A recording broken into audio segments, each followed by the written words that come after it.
ゲーム業界に入ったきっかけ、子供の時からゲームがすごい好きだったんですよね。で、ただ好きなだけでゲーム業界に入ろうとは思ってはいなかったんですが、ずっと絵を描いていて、で絵を描きながら映像も撮りたいなって思い始めていて、で大学に入った時に、デザイン科に入ったんですけど、映像も撮りたくて映像を撮っていたら、今度は CG だったらモデルも俳優もカメラマンさんも照明さんも呼ばないで全部自分で映像が一人で作れるなと思って、で CG をやり始めて、ゲーム業界にCG をやってれば入れるっていうのが分かって、で最終的に、ゲーム業界を受けて仕事に就いたっていう感じです。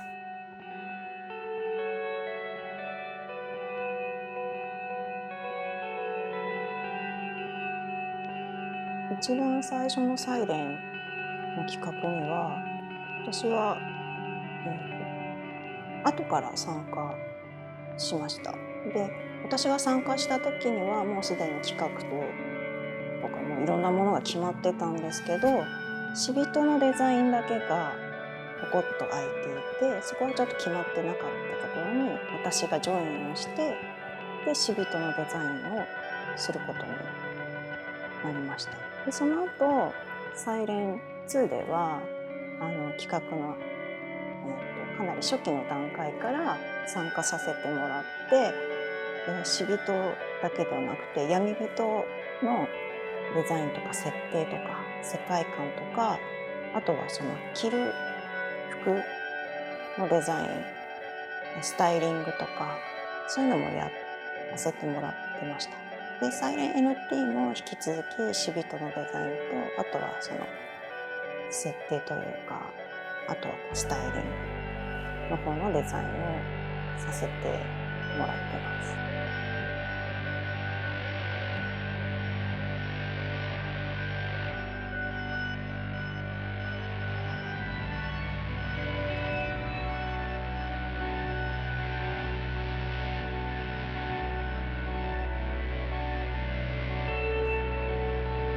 ゲーム制作はそのチームで作る面白さがあって、であと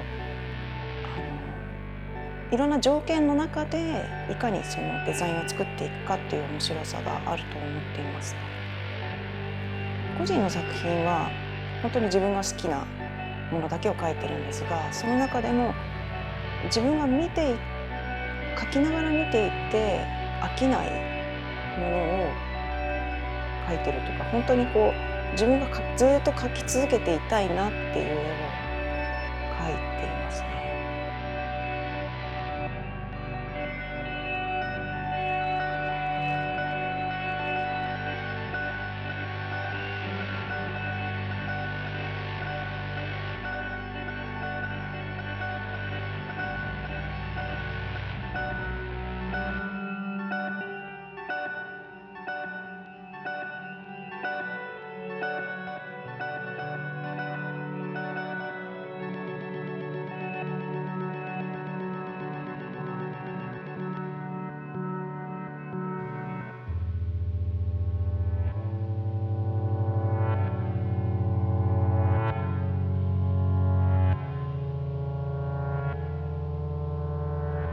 子供の時から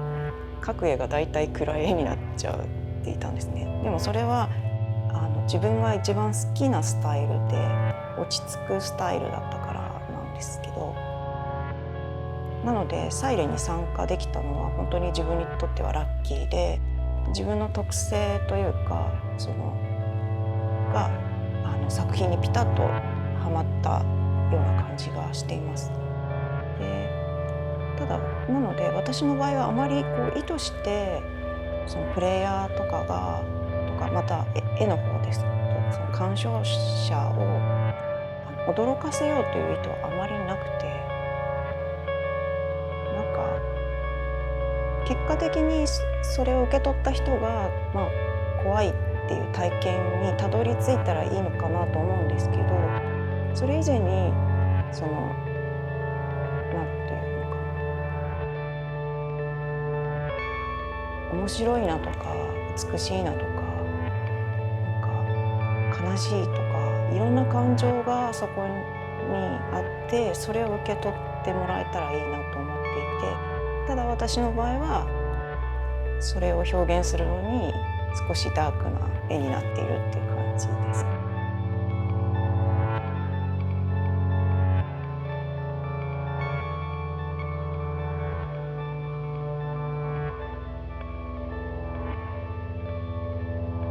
サイレンシリーズが終わった後も実は富山作品にもう一度関わりたい、もう一回参加したいなとずっと思っていました。ただなかなかチャンスがなくて、でかなり時間も経ってしまって、少し諦めかけてもいたんですけれども、富山さんが今回その豪華を立ち上げると聞いて、私はすごくぜひ参加させてもらいたいなと強く思いました。でちょうど富山さんの方からも声をかけていただいたので、それでもう参加するしかないなと思って今に至ります。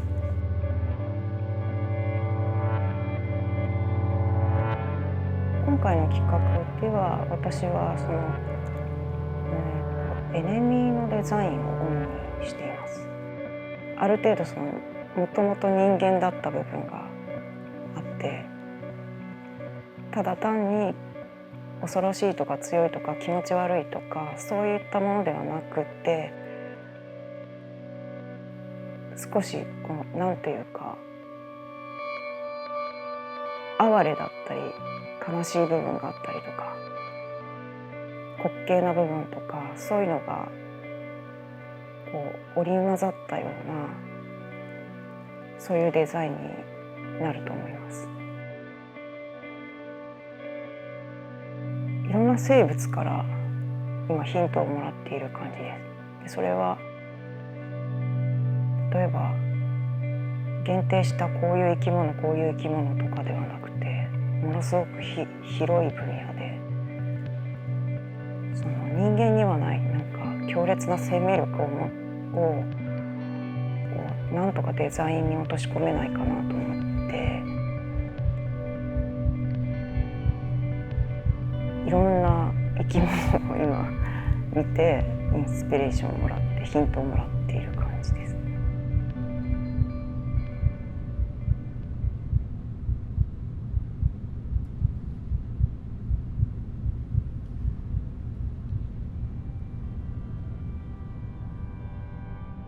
ホラーとは何かって、定義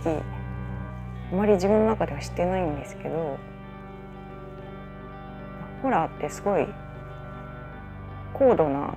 娯楽というか複雑な楽しみだと思っていて、本来人間が生きていく過程で恐ろしい体験っていうのは避けて通りたいところなのに、わざわざそれを体験しようとするっていうのが面白いと思っています。すごい人間らしいなと思っていて、でなぜそれに惹かれるのかっていうのを自分自身ではもうよくわからないんですけど、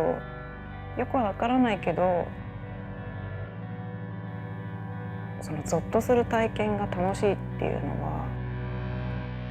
言い表せないからこそ、ちょっと自分はそこにチャレンジしたいなと思っているので、私はすごいホラーに魅力を感じています。